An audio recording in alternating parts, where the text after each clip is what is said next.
Looks like I found the river. Now where's Otto?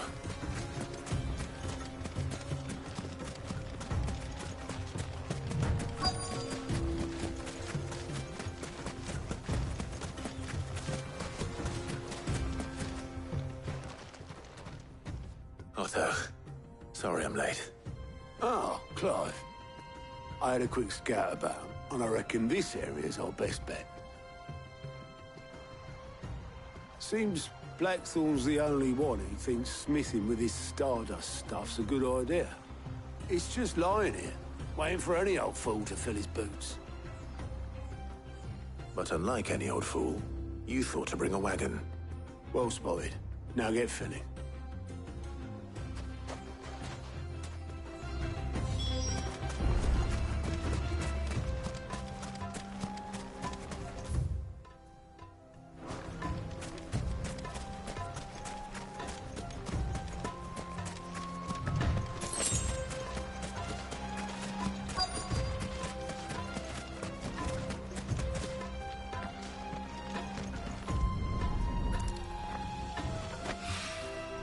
So this is Stardust.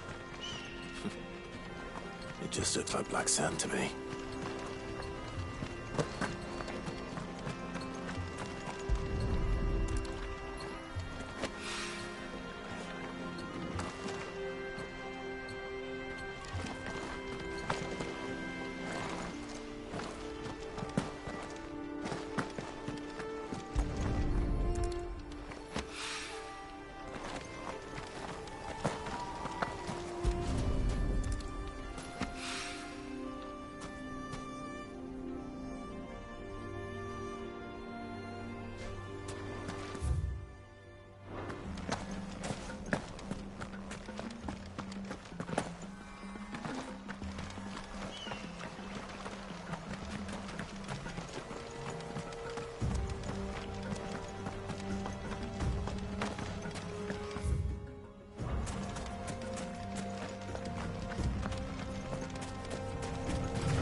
That should be enough for now.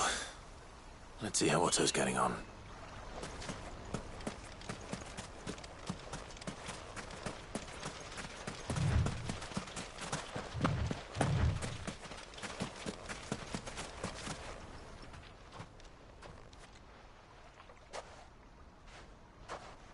How much did you get? Enough. I hope.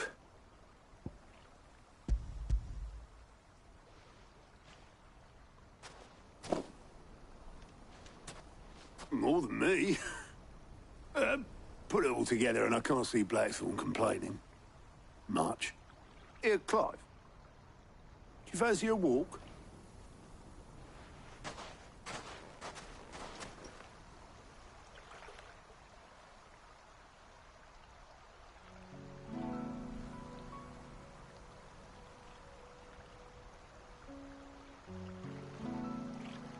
Sid would be proud.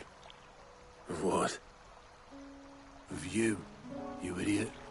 The way you've carried on what he started. When we first met, I had you down as a spoilt little puppy who enjoyed nothing more than biting the hand that fed you.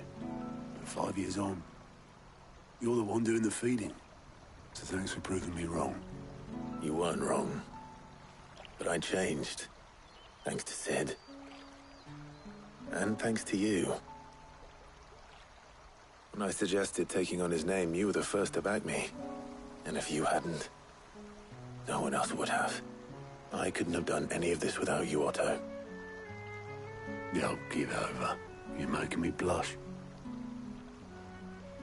All I did was choose hope over despair.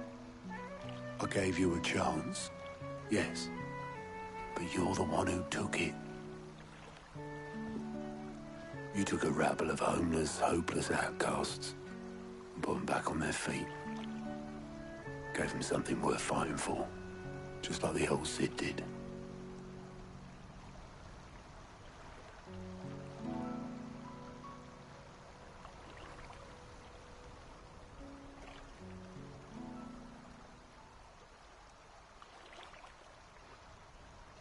About time I was heading back, I reckon.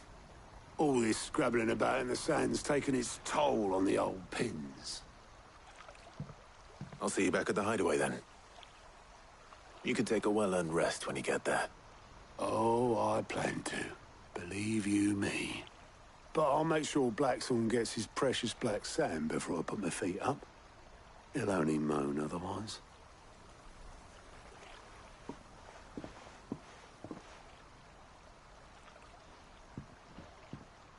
Right.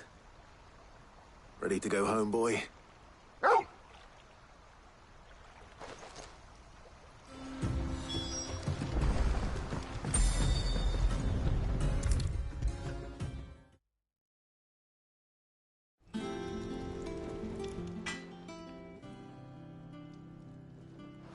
Blackthorn, got everything you need? Yeah. Yeah, I do. Cheers for the stardust. Should be enough to be getting on with. Nice to get out and about for once. Let's do it again sometime, eh? I'll make a start on putting this thermal plating together then. It will take some time, mind. So if you've got other things to be getting on with, I could do with. Thank you, Blackthorn. I'll let Mid know construction's underway.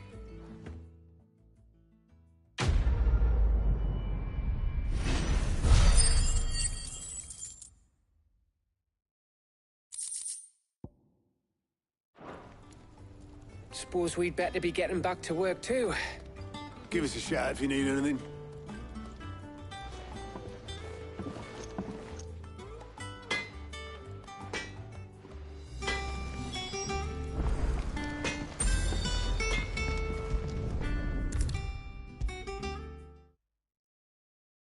If I don't come up with something soon. You'll be pleased to hear that Blackthorn started work on the plating. Excellent. 1 down, 2 to go. So, what's next? The helm, of course. For this, we'll be repurposing fallen scrap. Salvage from the ruins? I thought that material was all but impossible to work. Ah, but we don't have to. I'm sorry. Just so happens there's one particular ruin that's broken into exactly the right shape and size pieces for what we need. What's the name back there? I'll give you all the details. What's her name? Right.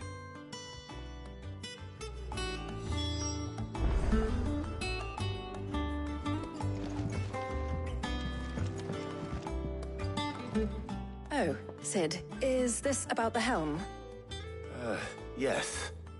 Mid said I should speak with you. I'll show you the plans then. Here you see the mithril engine, in which mithril is burned to generate heat. That heat is then harnessed to produce motive force. Excess heat is dealt with by means of the thermal displacement stack, which disperses it into the surrounding air. Now, were we to rely on thermal plating alone to achieve this effect, the rate of excess heat buildup would far exceed the displacement coefficient of the plating. In other words, the reactor would overheat and eventually explode. This is where the helm comes in. It connects to the plating, you see, and serves as a sort of thermal sink to absorb all that excess energy. Our experiments have shown that fallen ceramics are remarkably thermophilic. They can withstand and absorb levels of heat far above anything we are able to make today. And not only that, they're also waterproof and immune to rust, making them the perfect material for our protective hood. Why, if sea or rainwater were to enter the reactor proper, it would vaporize instantly. The forces produced would tear the ship from stern to... You can stop there. I understand. Mid said we might be able to use parts of a fallen ruin. Where would I find it? Ah, yes. It's in Lorbert's Pass, near Lostwing. The thing is, Well, I probably should have arranged to have the pieces we need brought here sooner. You see, a certain unwanted visitor has taken up residence there. It's no longer a matter of just walking in and taking them. It's, going to be considerably more dangerous than that. I see. Then I suppose I'd better deal with this unwanted visitor for you. Would that help? Oh, very much. Thank you, Sid. I'll gather my team and head there right away. We'll meet you outside the ruins.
Oh, there you are, Sid.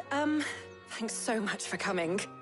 The, ruins are just over there, as is the creature I told you about, I'd imagine. Would you mind?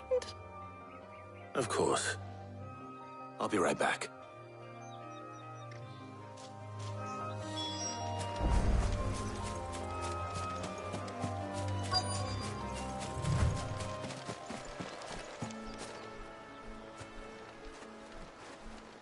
Anybody home?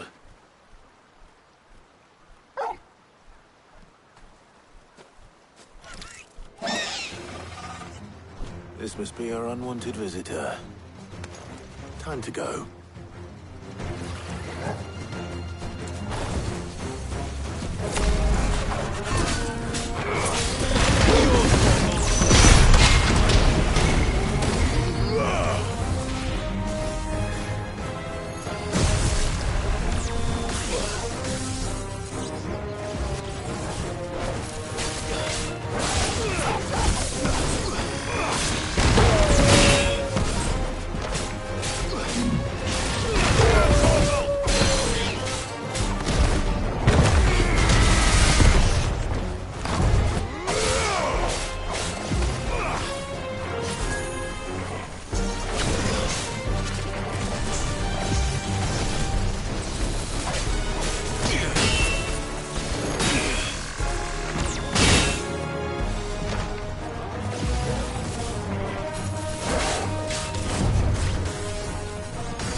The things I do for you, Mid. Sid! Oh, thank goodness you're safe. You shouldn't have any trouble now. Indeed. Well, don't let us keep you. We'll, see that everything is transported safely back to the hideaway. All right. I'll let Mid know you're on your way.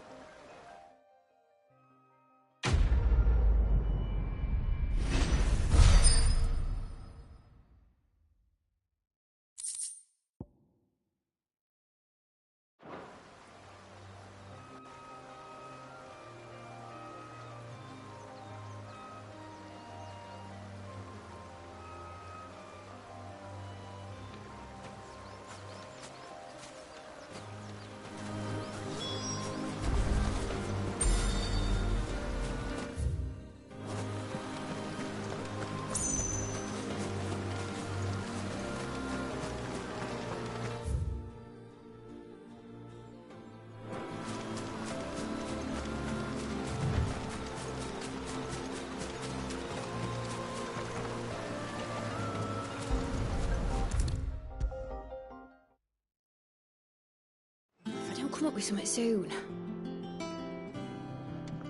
Mid. Helena has recovered the material for the helm. She'll be along shortly. Excellent. Another job well done. And just one remaining. Right. Right, the shielding. This one's a bit of a bugger. How so? The plating's enough to stop the engines going pop, but those things will still be spitting out enough fire to set the rest of the ship ablaze. Which is why you need proper shielding. A prison for the dragon's breath that's blazing away inside. I thought a triple thick layer of tempered steel might do it. Or more of the stuff that the Fallen use, but they'd both be too heavy. The helm and the plating are bulky enough as it is. Add any more weight and the whole ship would be at the bottom of the briny before we'd even started. I need something light. But I've racked my brains and I just can't think what would do it. Well, if I were in need of obscure knowledge, I know whose counsel I would seek. Harpocrates. Tomes? Yeah, well, I'd thought of that, obviously. I've got all the details written down here. Can you take this to him, see what he makes of it? Right away.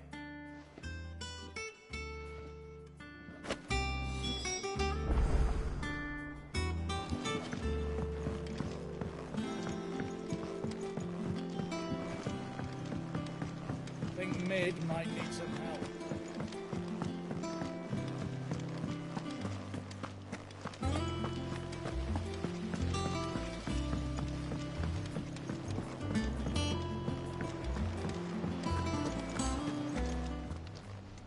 Oh, I wasn't expecting you back.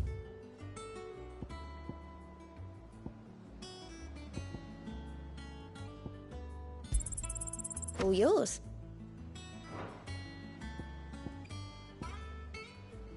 Best of luck out there, Sid. We're seeing troops amassing at every border crossing.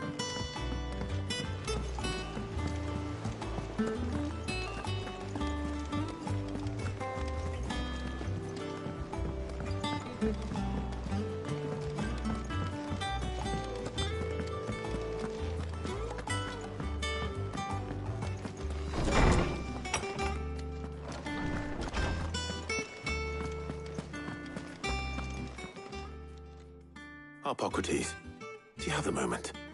For you, Clive? Always. Well, actually, it's for Mid this time. Could you take a look at this?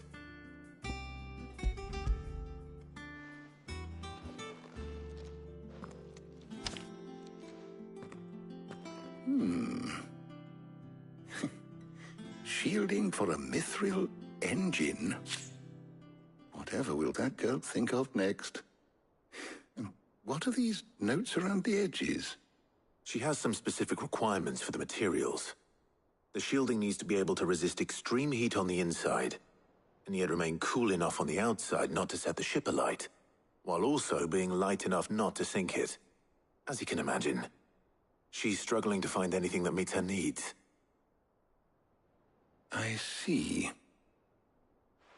I wondered if you might know of a solution, or if you might be able to search the records for one. Perhaps it is not a different material she requires, but a different approach. What do you mean?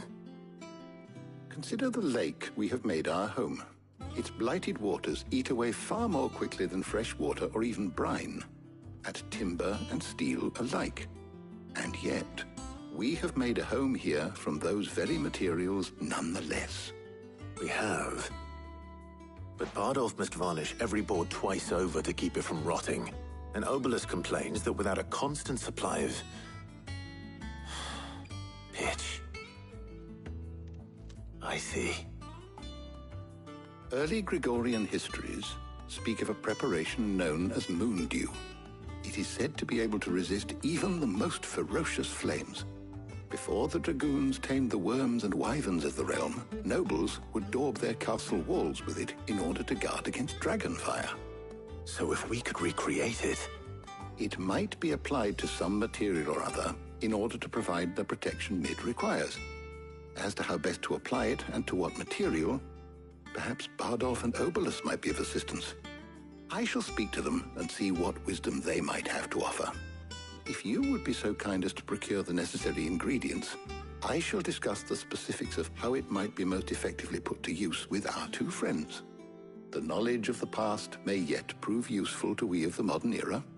Thank you, Hippocrates. And since you're asking others to help you, perhaps I should too.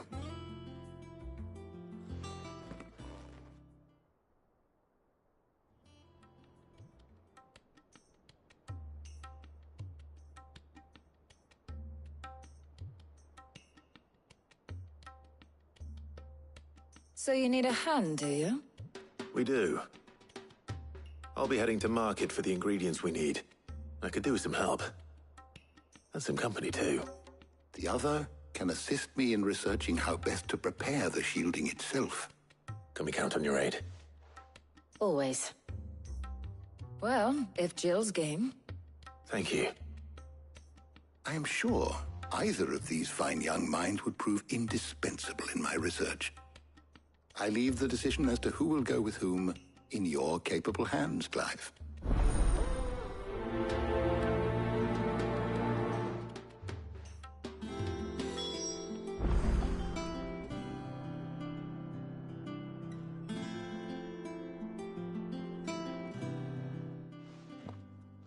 So, Clive, have you made your decision? Who will accompany you on your little excursion?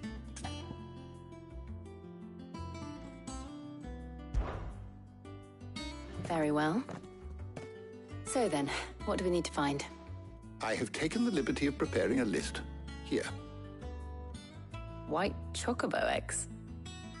Pepio nuts. Are you sure this list is right? Everything on here seems very edible. I would have thought the ingredients would be a little more exotic. Though these items may seem mundane, they have potent effects that are rarely exploited, effects for which they were once highly prized. So much so, in fact, that they were harvested almost to extinction, hence moon dews having fallen from favor. Now, of course, they can be obtained with ease. You should be able to find everything you need at the market in Northreach. Is that so? I've been meaning to visit Northreach anyway. I'll set out now. Join me there when you're ready. I will. Until then. You two enjoy yourselves. You too, Talia.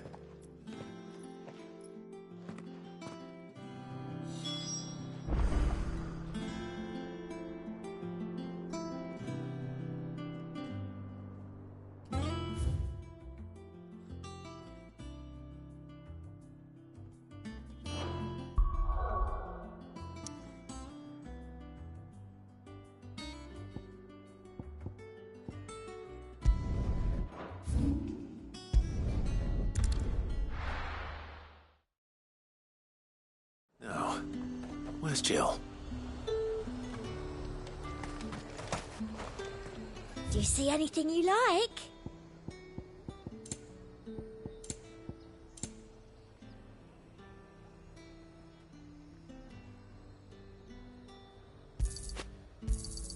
I do like a customer who knows what he wants.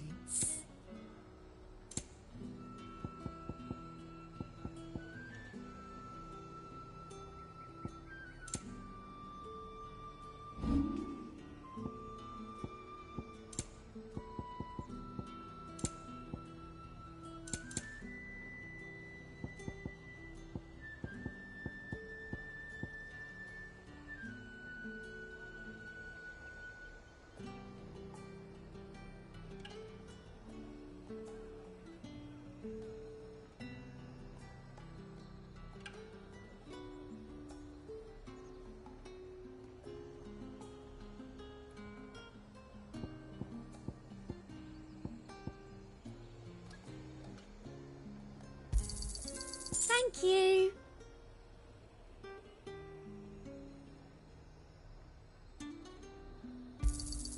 I doubt you'll get more than that in the capital.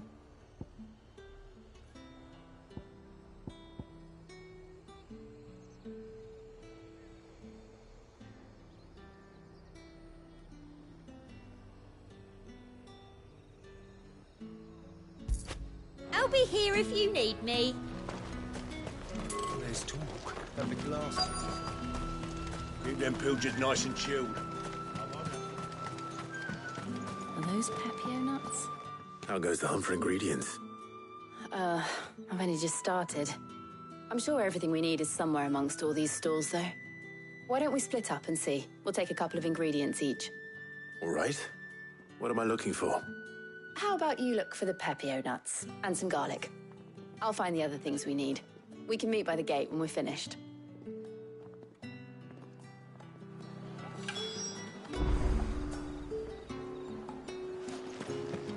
Up! You'll not find a bruised pippin in them. Fresh cuts! Come and get them before... Any friend of the innkeeper is a friend of mine. I hope it's to your liking.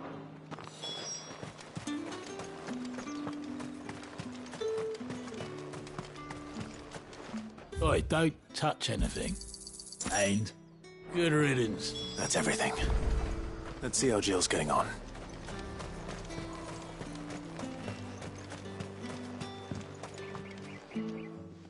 Did you find everything?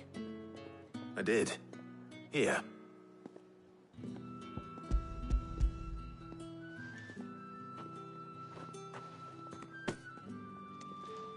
Garlic and Pepio nuts. Perfect.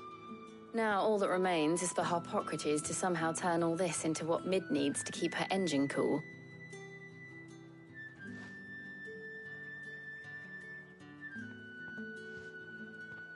But before we head back, would you walk with me a while?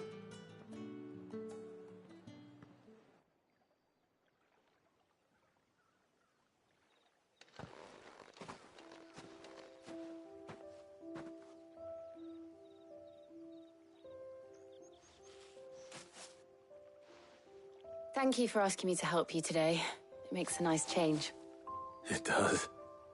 It's good to get away from all the battle and bloodshed for once. Just being here reminds me of when we were children. Do you remember? Walking down Market Street in Rosalith, taking in the sights and smells. How could I forget? What with Torgal's antics. Remember how his nose would prick up at the scent of sausages? He'd go racing away and we'd have to go running after him. We wouldn't catch you now, would we, boy? Was there anything you wanted to buy for yourself while we're here? There was, yes. Well, sort of. Molly in the kitchens told me about a place that sells particularly good pies. Thought you might like to share one with me. I would. Thank you. And I saw some bread.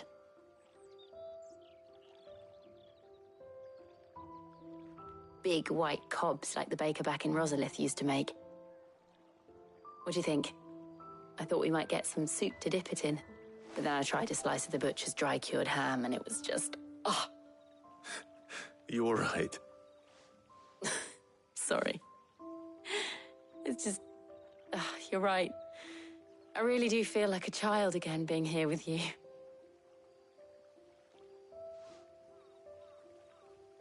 Clive.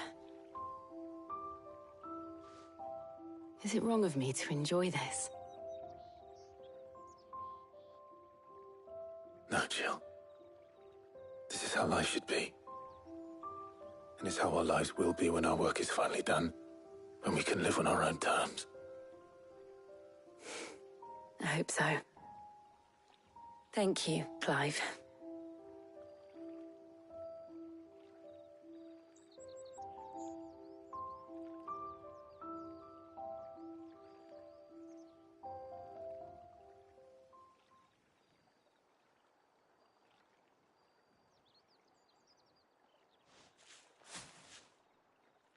Well, I suppose we better be getting back. I need to give these ingredients to Harpocrates and Talia. I'll see you at the hideaway. Take care. I will. You too.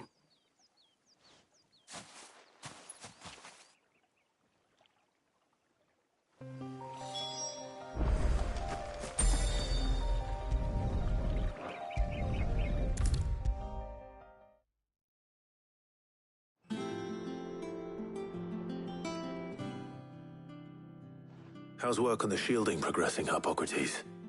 Well, very well indeed. And thanks in no small part to your kind assistance. I was just explaining to Talia how we might best go about preparing the Moondew. And now that we have all the ingredients, we may begin. You can count on me. I've mixed more than a few mysterious concoctions in my time. I'm sure you have.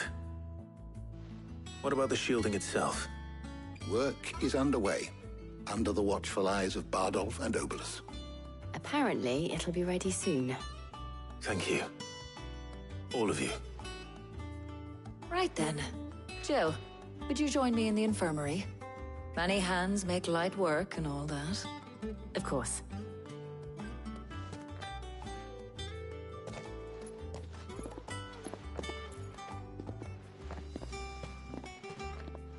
Oh, and Clive, thank you. It was nice just being with you.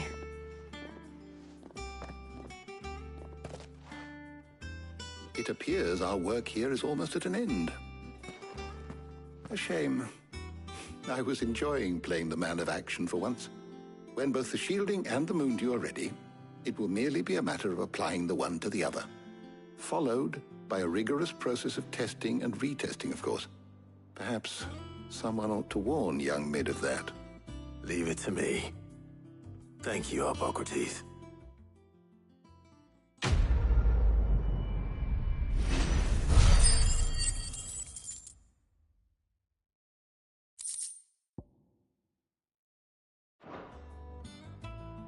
Well, I'd better go and give Mid the good news then.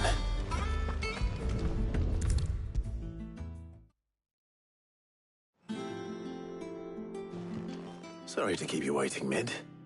But you'll be pleased to know that work on the shielding is underway. You found something for it? In a manner of speaking, Harpocrates knew of a substance that's highly resistant to heat. A coating that should provide the protection you need. He's supervising the construction and testing of the shielding as we speak. Brilliant! I knew you wouldn't let me down. Don't thank me. I'm just the errand boy. Right then, better start working out how to bolt all these bits together. To the Black Hammer!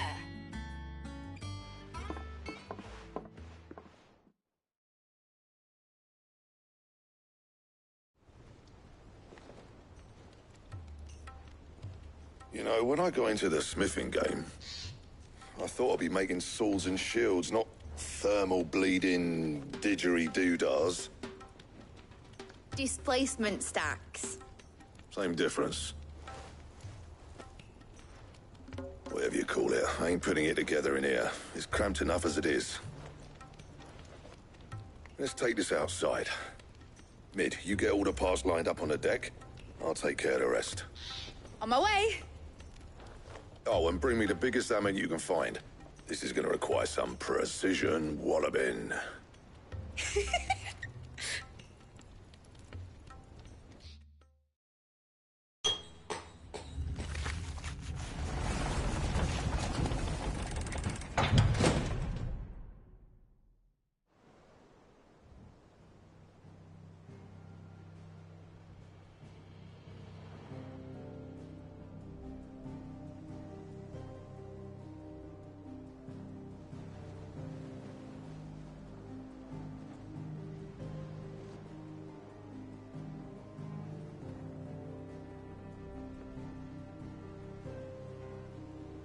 It's finished! It's finally finished! Thank fuck for that. I'll be feeling my hammer arm for weeks. Thank you, Clive, Blackthorn, everyone. That's one down and just 3 more to go. I'm sorry. Oh, didn't I tell you? The Enterprise has 4 mithril engines, and we'll be needing a displacement stack for each. You don't mean... Don't worry. Now they've got a finished one to work off, my gang in Canva can build the rest. Good luck to them, I say. Right, I'm off to get a sling for this elbow. Any other work comes in, keep it to yourselves, eh?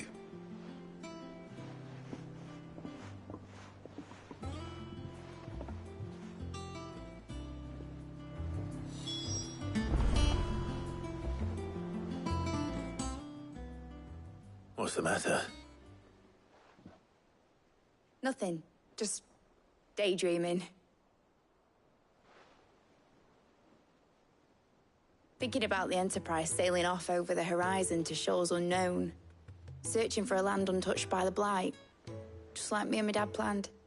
So if the worst came to the worst and every scrap of soil in the Twins turned black, we might still have a chance. That's what she was meant to be. You see, one last chance just in case we needed it. But now she's so close to being finished, I've realized I don't want her to be that. I don't want her to be just a lifeboat for us to cling to if things get desperate. I want people to sail aboard her by choice, not from the lack of it. In a world where we're not just trying to survive, but where we can actually live. I'm working on that. And I'll do everything I can to get you what you want. Don't you always? All right. My mind's made up. As soon as the Enterprise is fit to sail, I'm putting her under your command. Sod our plans, I'm trusting in yours. Are you sure about this? Something tells me it's what my dad would have wanted. He'd be proud of you. You were gonna visit his grave, weren't you? I was. And you can come too now that your little project is finished. Right. There's just one thing I need to finish up first.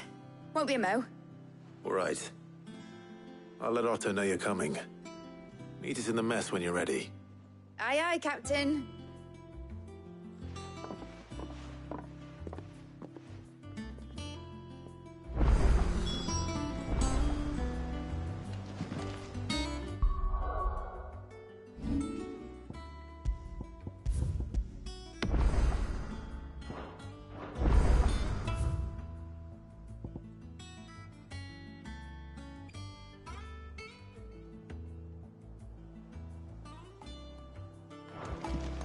Nick told me she was building a ship.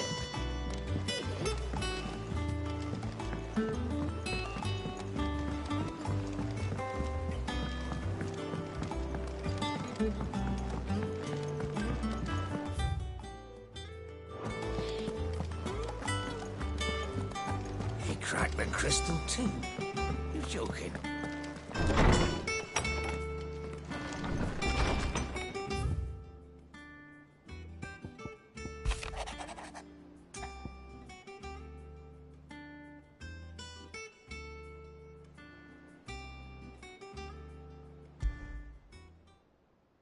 Trouble with the ledgers.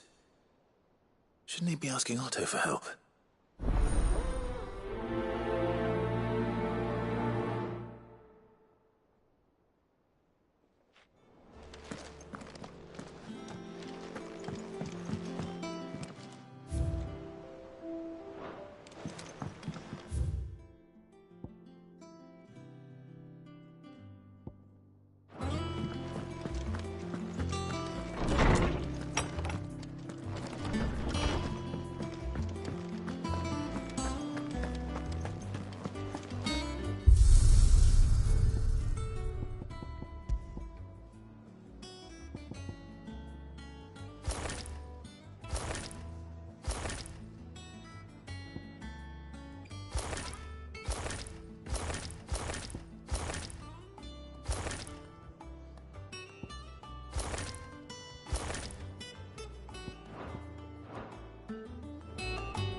think Tomes helped?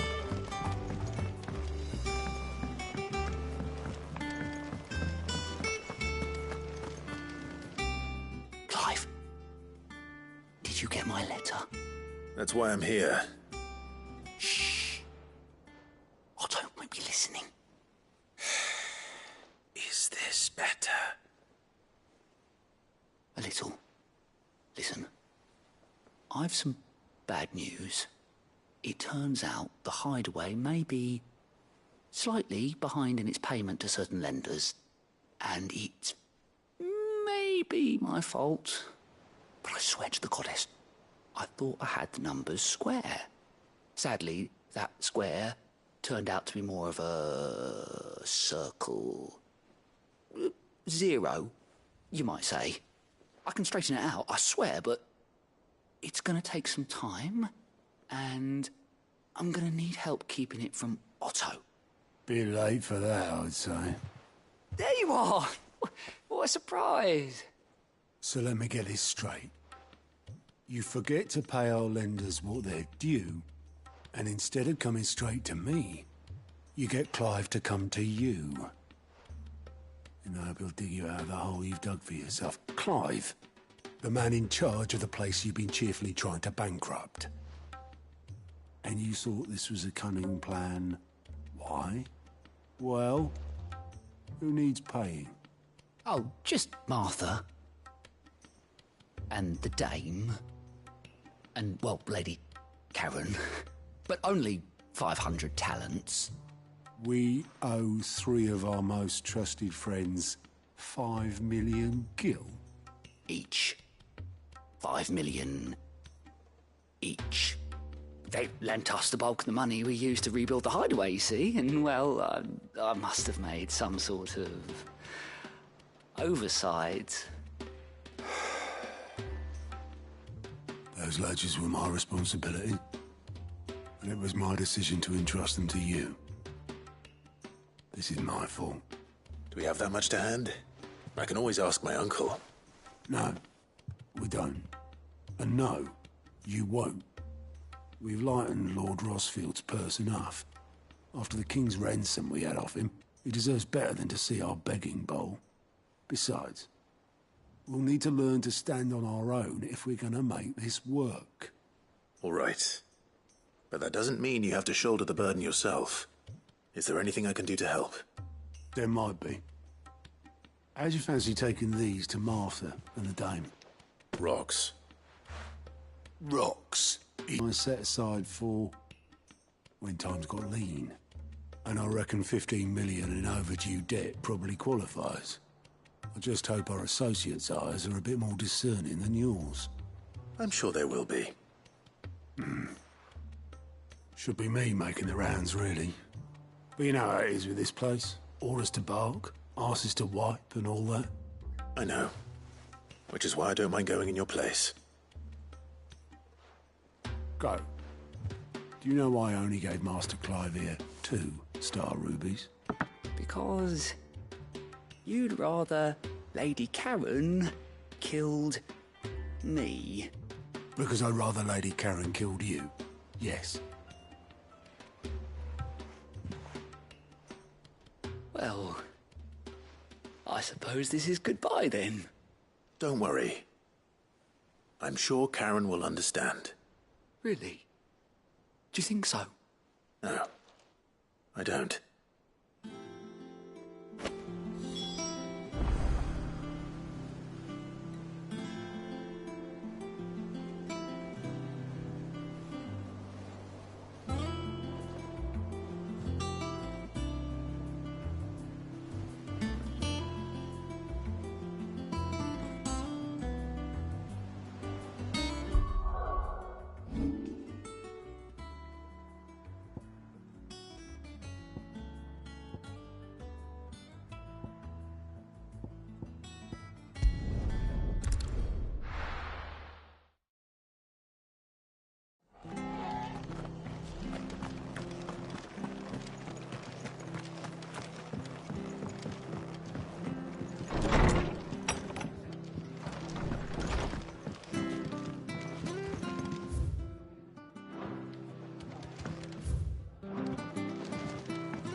Clive, we weren't expecting you.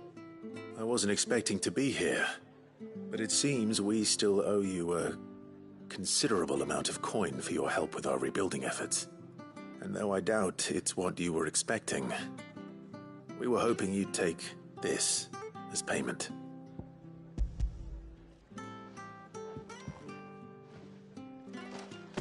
A star ruby? I can't accept this. It's worth at least twice what you owe me. More if you can find yourself the right buyer. Think of the difference as interest. Interest? If word got out I charged that much, no one would ever borrow from me again. Anyway, why are you the one here asking me about this? I'd have expected Otto. Bit much sending the Lord Marquis out to settle your debts, isn't it? The old goat working himself to death again? Something like that. Most days I think he's the only reason the hideaway's still standing. Same as always, eh? Back when the place was nothing but a twinkle in the eye of a recently retired Lord Commander, word is he was the first one Sid reached out to. Probably knew that without his strong arm and level head, the idea would never get off the ground. Sid may have been the face of the hideaway, but Otto's always been the backbone. And when Sid passed away, we were all worried that would be the end of it. That Otto would just give up. His death was hard on everyone. But it must have hit Otto hardest of all. But he didn't give up, did he? Quite the opposite, in fact. If I recall, he was the one who nominated you as Sid's replacement, and rallied the rest around you. I reckon what he saw in Sid, he saw in you too. And don't we all? Doesn't hurt that you're half as stubborn and twice as handsome, neither.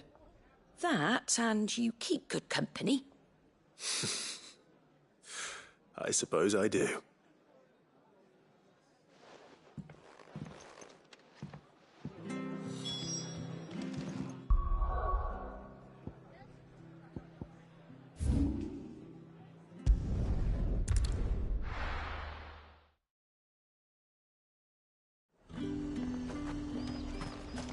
There's talk. How the hell is anyone supposed to...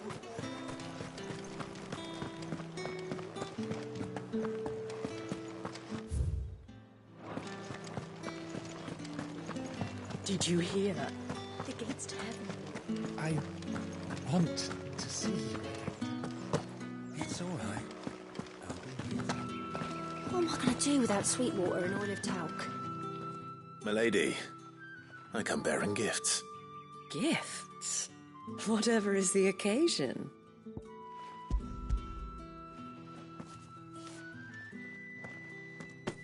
Oh my.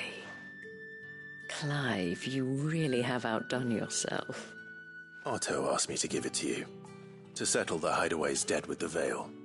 And to compensate you for the time it took us to do so. Oh, you disappoint me, Clive. I thought you might finally be warming to me. Tell Otto he can keep his baubles. I tried to tell him as much the first time around. The man owes me nothing, nor does the hideaway. My contribution to the restoration effort was made freely and willingly. It was the least I could do. You once told me Sid did you a kindness. I'd like to do the same. Please, accept it. For my sake. And for Otto's. For all of us. For all you've done. It is rather fetching, isn't it? Very well. Otto is lucky to have you, Clive. I doubt anything could ever replace his son. But you and the others at the hideaway are the closest thing he has to family. Otto had a son. Long ago, yes.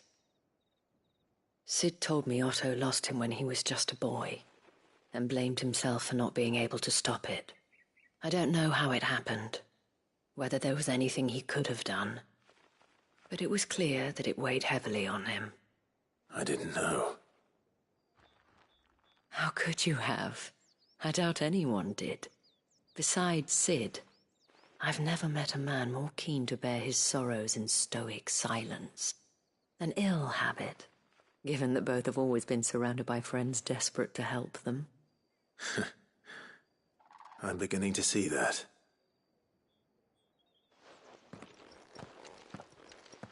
Go will want to know the stones were delivered, if he's still with us.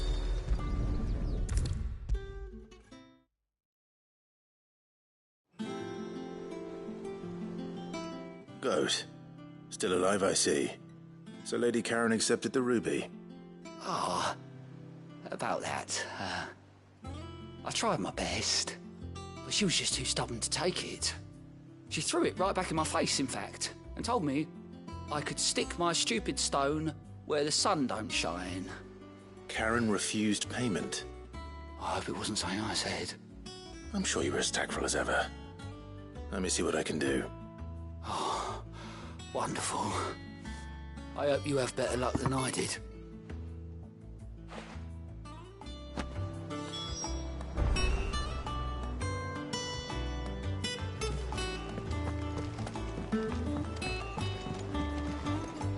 Mid told me she was building a ship.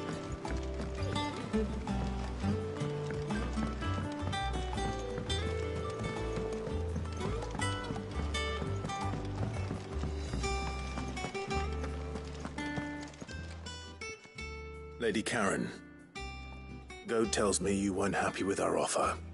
Would you prefer the debt was repaid in coin? What debt? I don't recall lending any of you lot me hard-earned gil. I may have tossed a talent or two in the Hideaway's coffers, but those were donations, and you can hardly call it charity if you go asking for it back. Of course not. But one good turn deserves another.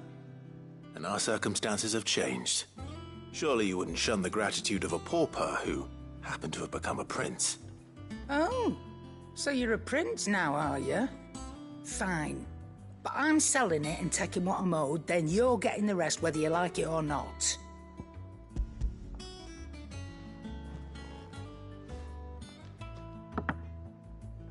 Where'd you even get this? A decent trader might nab 1,000 talents for a star ruby.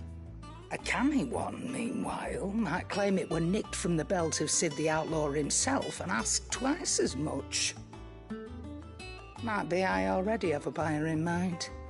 Might be you even know her. A fine continental maid whose beauty's only eclipsed by a guile in commerce. You wouldn't mind, would you? Not at all. Just be sure to tell her that it's always a pleasure doing business.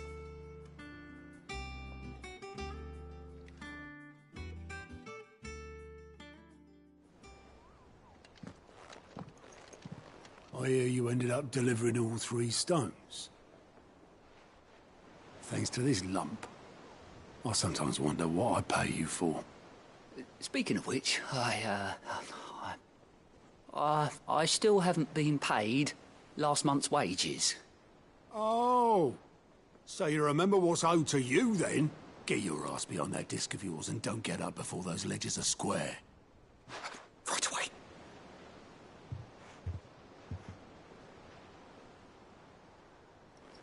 I've seen that before. You have, yeah. Plenty of times. It was the only goblet Sid ever used. Either out of habit, or because the filthy sod couldn't be bothered to find a clean one. I knew so little about him. Like most people. Martha and the Dame both seem to have fond memories of him. Huh. I bet they do. How long did you know Sid before he... Before he died. 20 summers, give or take. Back in the day, I was a purser on a trade ship, which is where I met him. He bought passage to... I forget where. But having nothing better to do on the long nights, we set up drinking island rum till the morning bell dragged me back to my duties. Quit my post not long after that. On account of making a fine maiden's belly fat. But me and Sid stayed close, promising we'd one day sail the seas again. That was before fate stepped in. and said she was having none of it. The magic woke inside my son soon after his first name day, and there was no hiding his knack.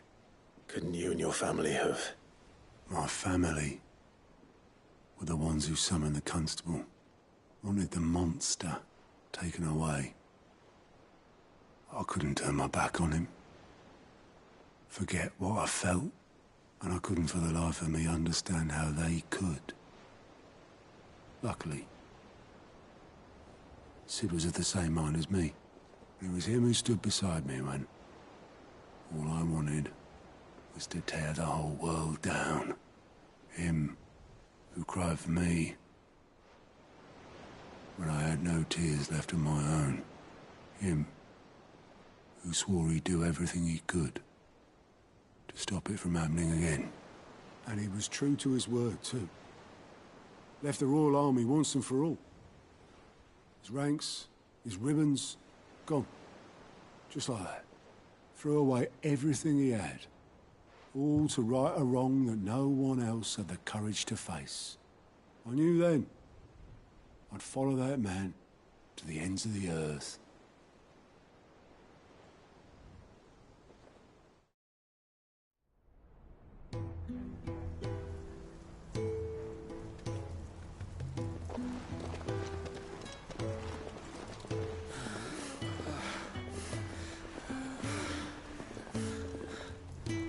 He was always too clever for his own good, was Sid. Saw the world for what it really was, while the rest of us were content to go along with the lie we were shown. And it can't have been easy, bearing that burden alone.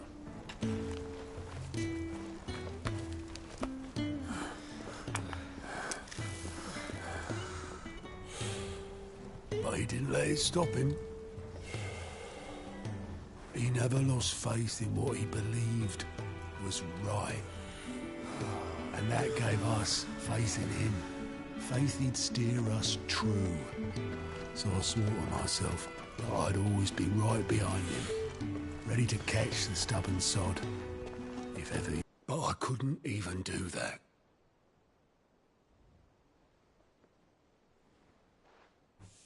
Ignore me. Just the ramblings of a tired old man. Leave that lot. I'll tidy it up in a bit.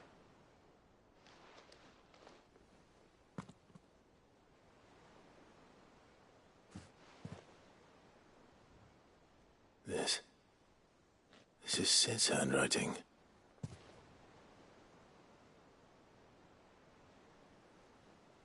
Dear Otto.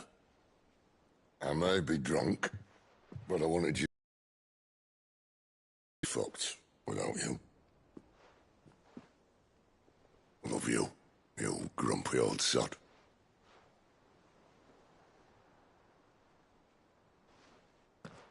This note. Hmm? What about it? Sid was right. Without you, we'd all be lost.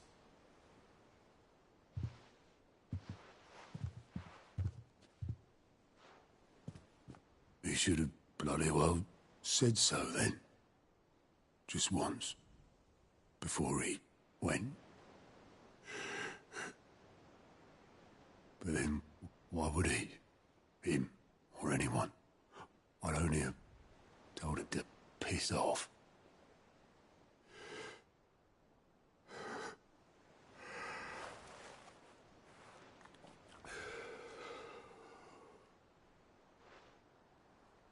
You're wrong, though. Both of you. It was never just me keeping the hideaway afloat. It was all of us. I just shoved people in the right direction. I barely seem to be able to do that anymore.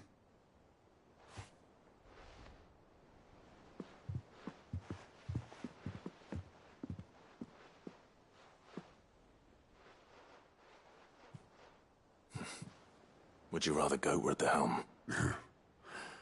Well, maybe I've got a few more years left in me. I'm going to hold you to that, Otto. before you go, Sid would have wanted you to have this. But that's... This'll do me just fine.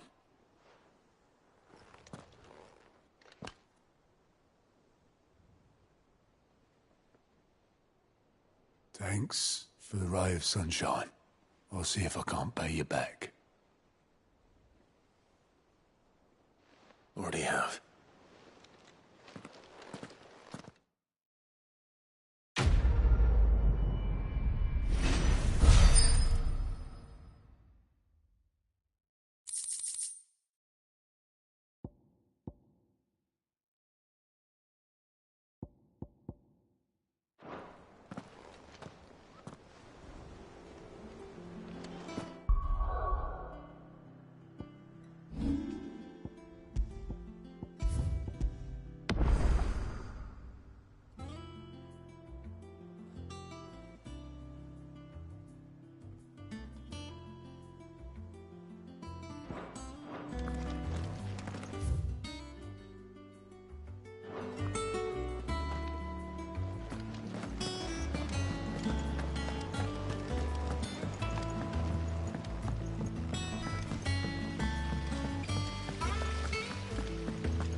Mid might need some help.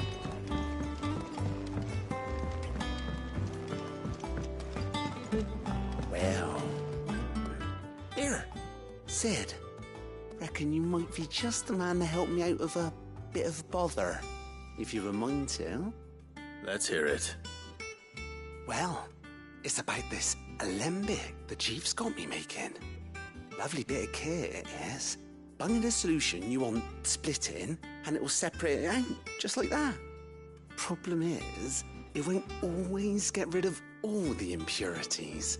And with some of the stuff we need it for, that ain't good enough. Which is why I've been looking for something to filter the liquid we'll be cooking off. And that's where I was hoping you could help me out. I imagine Ty could get some use out of this alembic too. Distilling medicines and the like. All right. Why not? Proper job! So what exactly do you need for this filter? Nothing but bomb ash'll do, says the Chief. Gave me a sample she'd obtained from the university stores. Couldn't believe my eyes. You pour the blackest blight water through it, and it comes out clear as a mountain stream.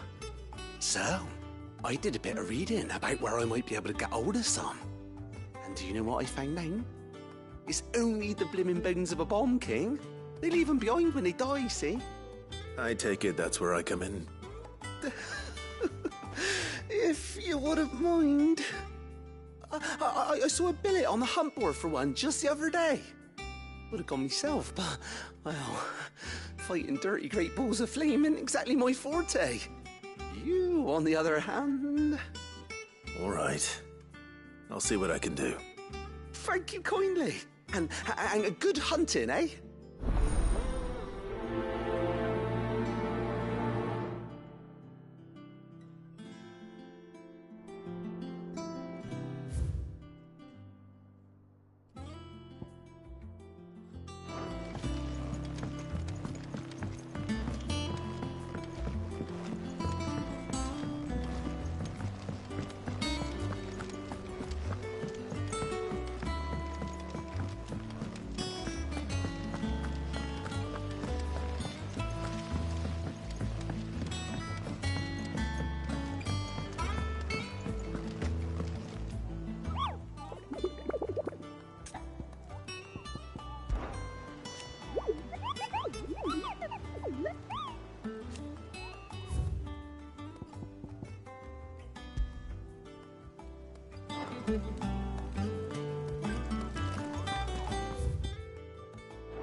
here.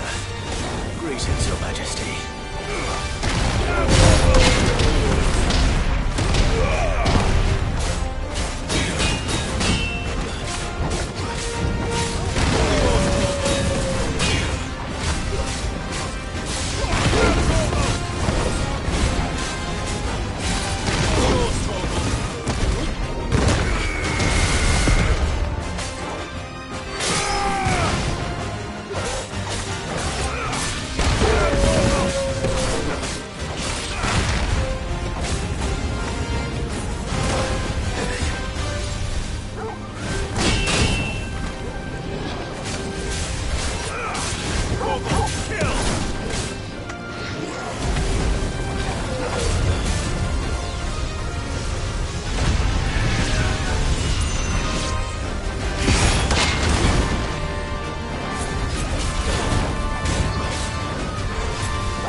Your reign is over.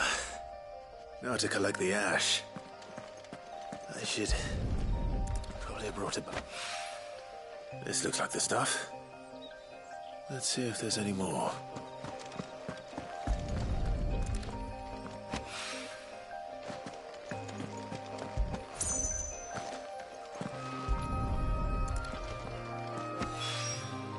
That should do it. If the wine needs more than this.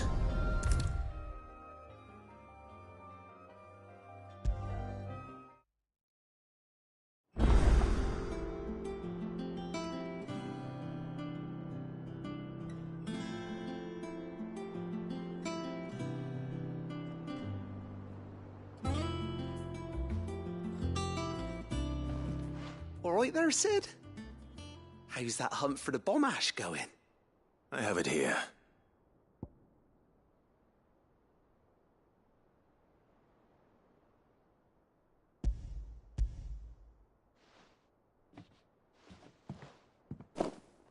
That's the stuff. And plenty of it, too. Enough to keep the Olympic bubbling away for a good old while. You're a gent, Sid. Let nothing say otherwise. Right then, let's get this contraption up and running.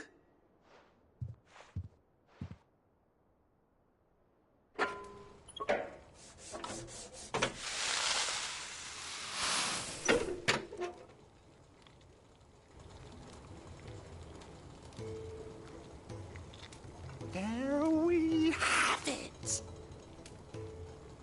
The Telemon Alembic. And it works just like the chief said it would. Very impressive. Says the man who cut down a burning boulder. Speaking of which, I still haven't returned the favor. There's no need. The good it will do for the hideaway is reward enough. Don't be silly. Why don't you let me take a look at that bag of yours? The one you keep your potions in. Reckon I could work some magic on that. What kind of magic? Well, we happen to have isolated a substance in our test run of the Alembic that I reckon will make even the toughest leather supple as anything. Thought we might use it to breathe new life into old boots and the like. Save the hideaway a few gil. Ah, I reckon if we slap a bit on your bag, it'll loosen it up enough for you to squeeze in a bottle or two more.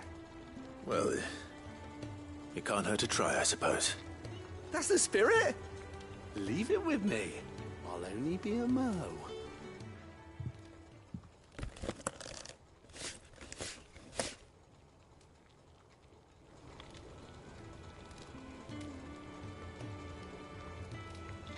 Well, what do you reckon? It certainly feels more flexible. Right? Told you. Thank you. I think. No. Thank you for supporting Mid and the rest of us in our endeavors. Without you, we'd never have been able to discover wonders like that stuff I rubbed on your bag. And I'm telling you, there's plenty more where that came from.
Think Mid might need some help.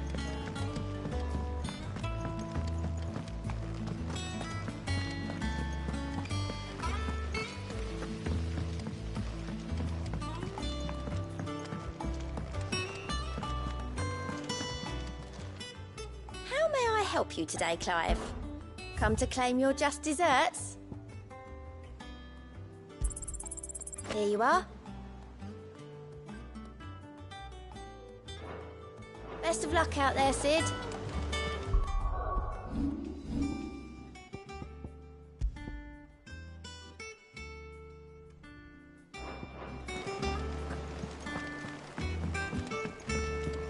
Mid told me she was building a ship.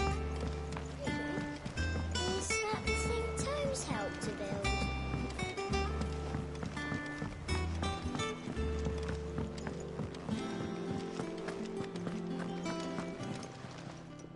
And what can I do for you?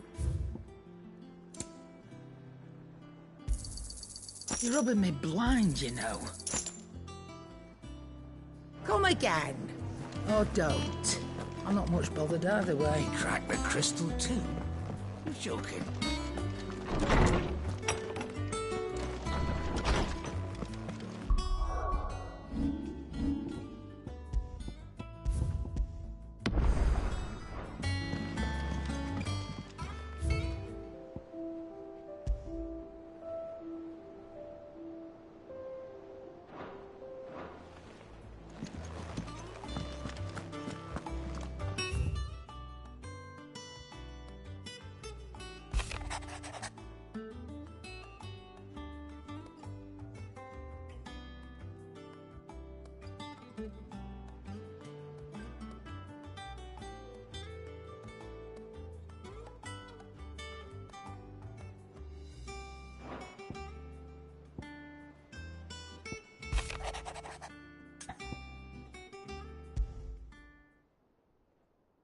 wrong with Torgor?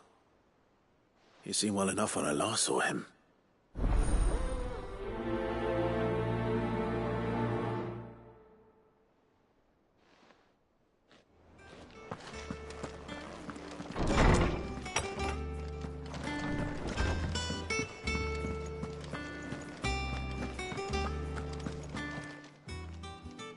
I got your note. You think something's wrong with Torgor? So you can read. Congratulations.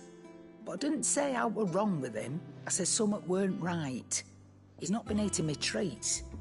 He used to love cracking the bones from Molly's boiled brown, but now he won't so much as look at them. Didn't like him. Which is why I'm of a mind that his mind's on something else. You've not been working him too hard, have you? No harder than usual. Is that it, boy? Do you need a rest? What was it he said he was? A frost wolf? That's what the lawsman seems to think. Then maybe this all has something to do with whatever it is that's woken inside him. I suppose things have been different since Rosalith. Perhaps Hippocrates knows something. Instead of everything, you mean? Perhaps.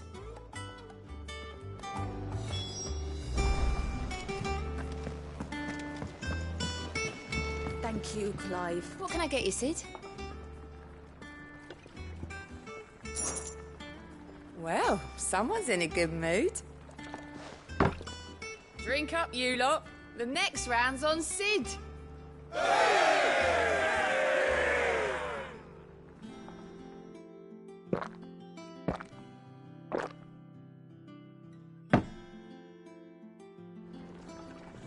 Oh, keep your mug handy.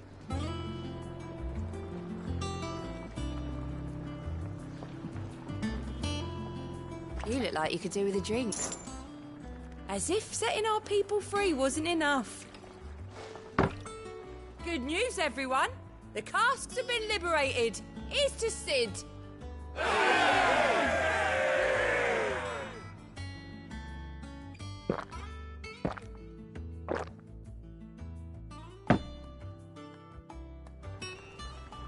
Don't be a stranger, Sid.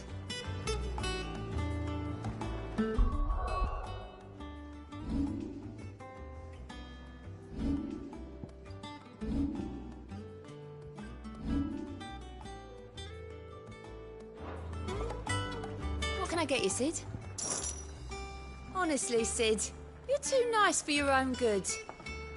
Do you hear that, ladies and gents? The next round's courtesy of the realm's most benevolent outlaw.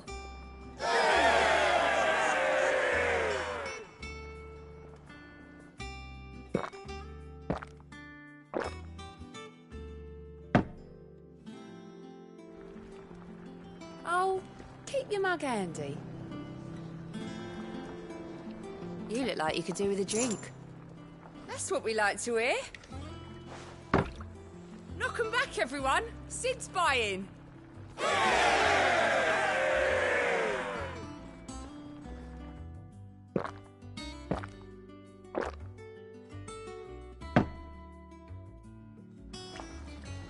Don't be a stranger, Sid.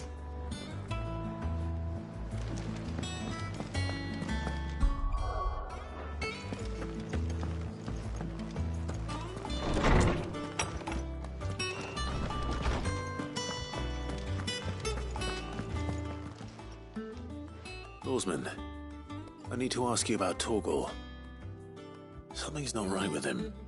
He isn't ill, is he? I don't think so. But according to Lady Karen, he seems to have lost his appetite, which is certainly a new development. She says he's hardly been touching his bones of late, and she believes it may have something to do with what happened at Rosalith Castle. I rather think she might be right, though not about his appetite. All canids are instinctively inclined to crack open bones for the rich marrow that resides within, and I see no reason why a frost wolf should be any different. Accordingly, I suspect it is not a lack of appetite that afflicts Torgor, but a surfeit of it. If we assume that his newfound magics require additional nourishment to sustain, It may well be that the bones Lady Karen is accustomed to providing are no longer sufficient. Frost wolves, after all, habitually prey upon far larger animals, whose bones may yield altogether different nutrients. As to where one might find a suitable substitute, some antelopes that graze the meadows of eastern Rosaria have been known to grow to a size more than double that of their lesser cousins. I don't recall ever seeing any that large. And little wonder. The oldest and largest such creatures rarely leave the safety of the highlands for fear of predators.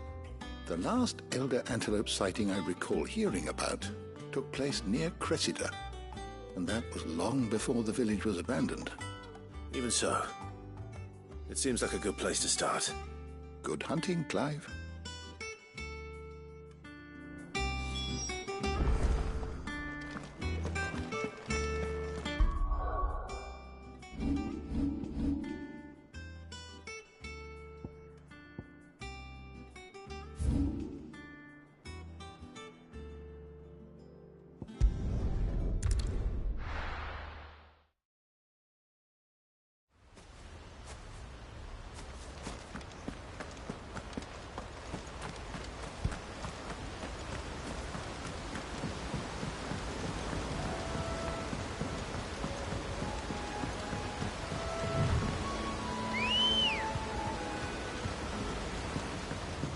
Good girl.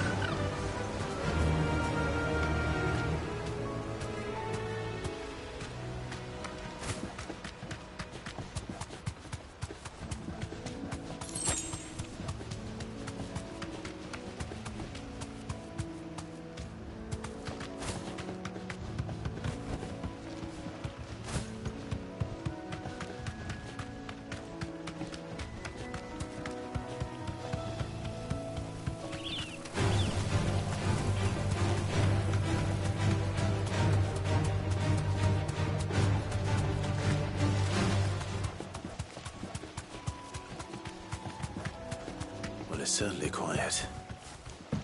If I were a giant antelope, it would seem like just the place.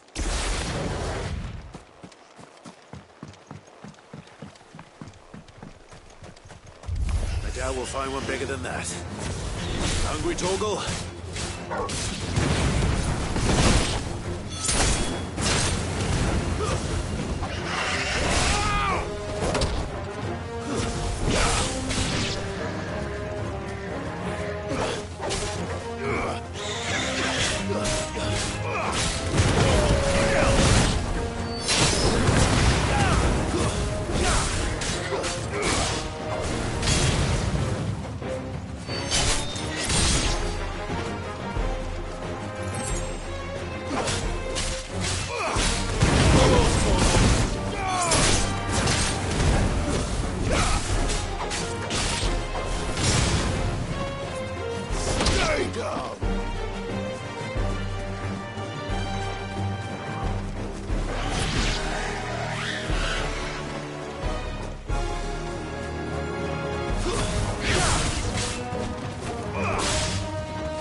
Now,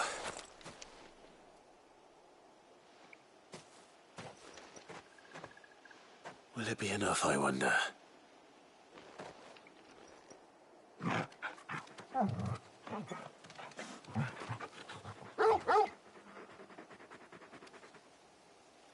I say that answers my question, which means we owe the lawsmen our thanks. You're just a big puppy, aren't you? A very big puppy.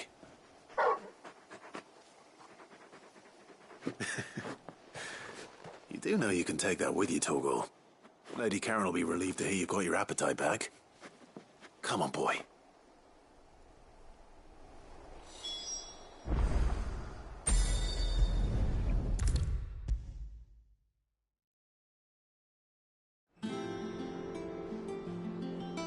I noticed you and Torgal had gone off somewhere.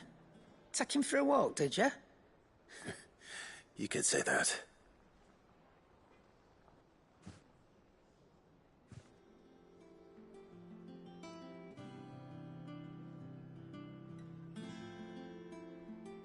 So, Molly's leftovers weren't good enough, eh? That'll teach me for treating you like you're still a pup. All right, no need to shout. Now we know what you're after, I can see about getting some in. Speaking of which, I brought one for later. Can I leave it with you?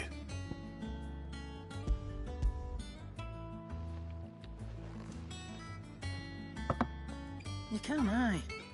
I'm nice like that. In return, you can thank Tomes for me. The bloody know-it-all. I was just on my way to see him.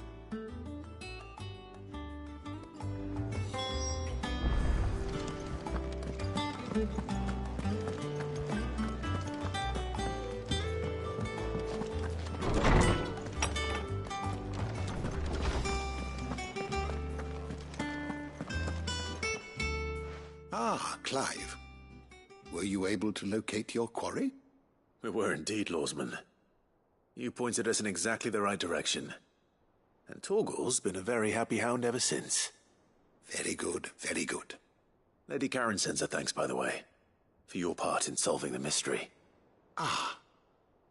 But that reminds me. After your last visit, I found myself pondering Torgal's talents. Do you recall our conversation concerning Lady Jill's role in Torgal's transformation?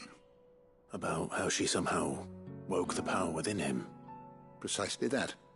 A reasonable conclusion, I thought. But one which raised certain questions in my mind. You see, the Fenrir of legend served Shiva and Shiva alone. And while the powers attributed to him are certainly impressive, the records imply they are somewhat different in nature to those you described Torgal as having used. What are you suggesting? That Torgal may be the beneficiary of more than one Icon's power. Consider that in addition to Lady Jill, he has served as a loyal companion to you, your brother, and even the late Cid. In short, the Icons hitherto near at hand, or should I say at paw, have been diverse and plenty, and that number has only grown as the realm's dominance have fallen to your sword. One can but speculate as to how all of this has affected Torgal. He has seemed more fierce of late. And if I am not mistaken, he will grow fiercer still.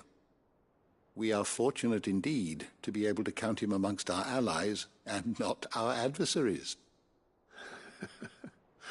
Oh, he's more than an ally. He's a friend.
Crack the crystal too. You're joking.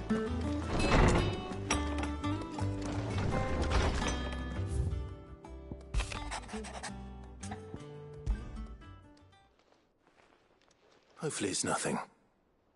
But I should speak to Blackthorn just in case.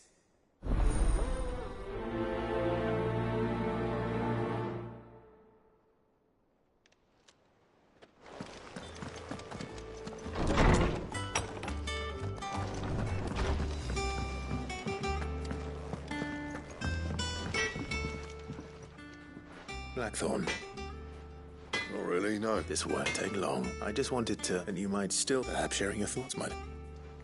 That bastard's like a dog. Still, he got his chip. And that was? A sword. The metal itself, you could So that's what... And if you knew, we could only... That's... I'll see what I... Sharper sword, and we can... Sure, I can't say I'm not grateful. Thank you. Let's see what...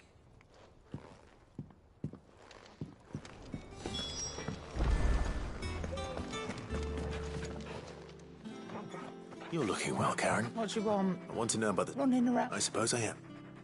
Little wonder, I suppose. There's not many like which made it. Can you tell me who? You think I'd suppose you'd find Lord Ignan, and he's got more. Reckon he'll... Thank you, Karen. Oh. I appreciate the warning.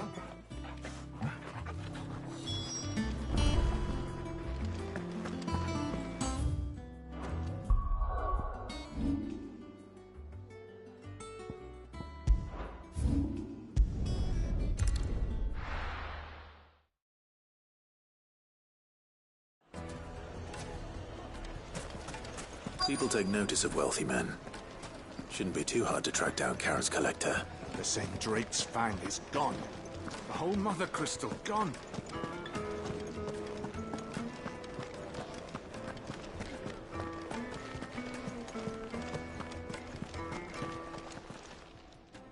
My reputation will be ruined. Ruined! Calm yourself, Lord Ignac.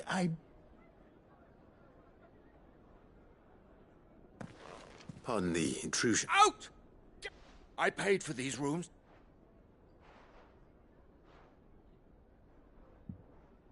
Please. Allah is not... Ready? Very... Would you mind?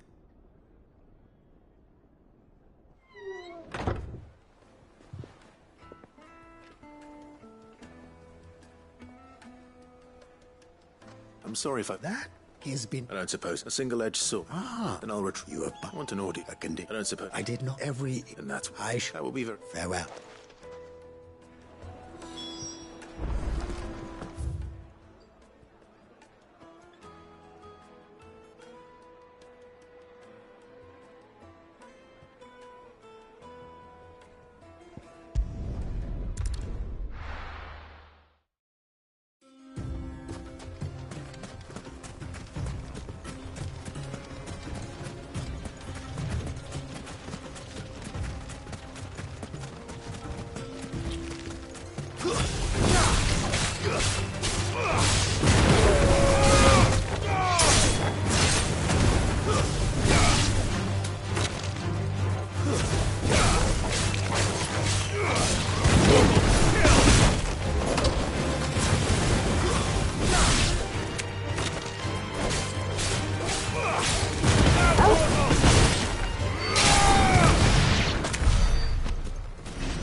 got company!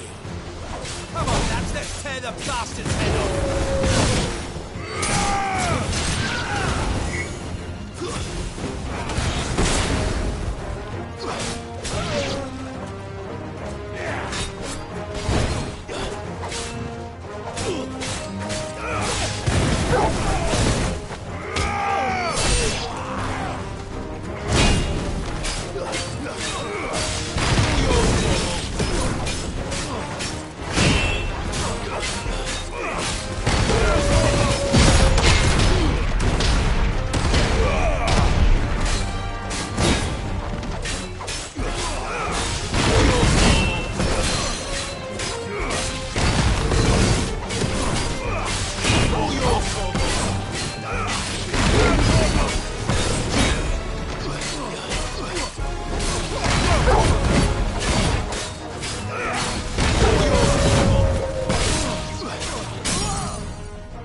This must be Ignac's luggage. Nothing seems to be damaged. All right. Let's get it back to Delamel.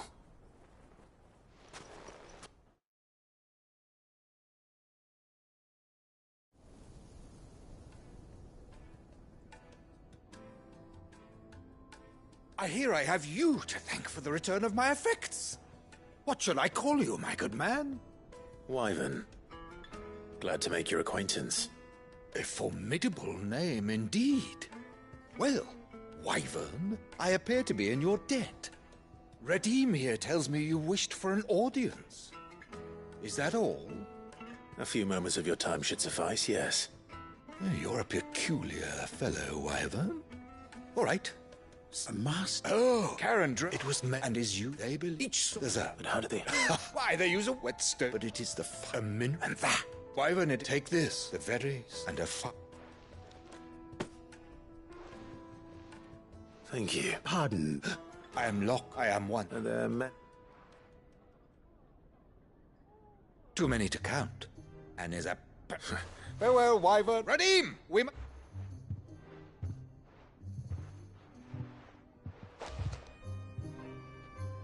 I think he's... Coming, my lord.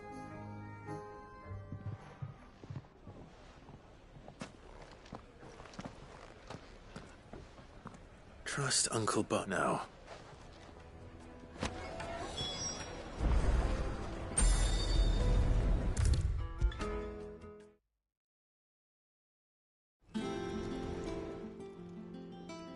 Sorry for that, but hopefully you learned something. I did better.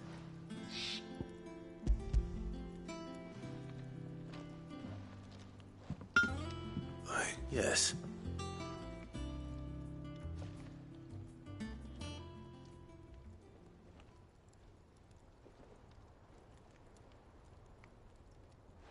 Not one hit when I'll be... Even so. I think but they've been... I reckon so. Nah, but think and more just him. I want... I'm sure. Just... I'll be what... Hey. I owe you one. You'll be happy. I'll... You coming? All right.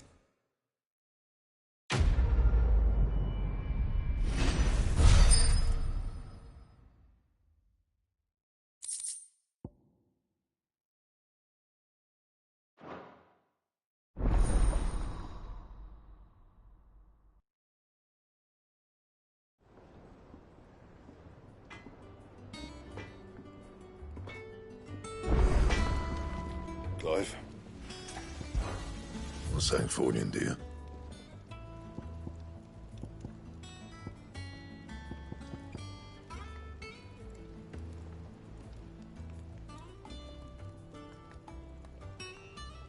And?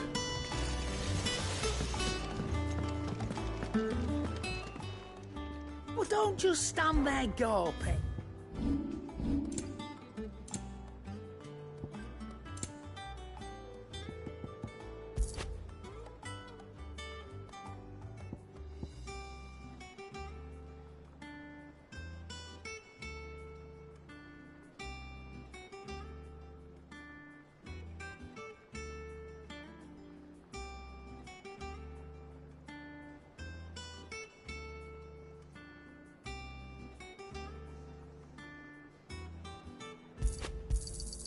You'll not find a better price than that.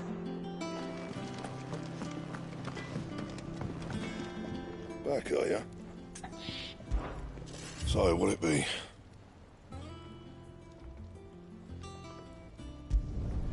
No scratches, all right?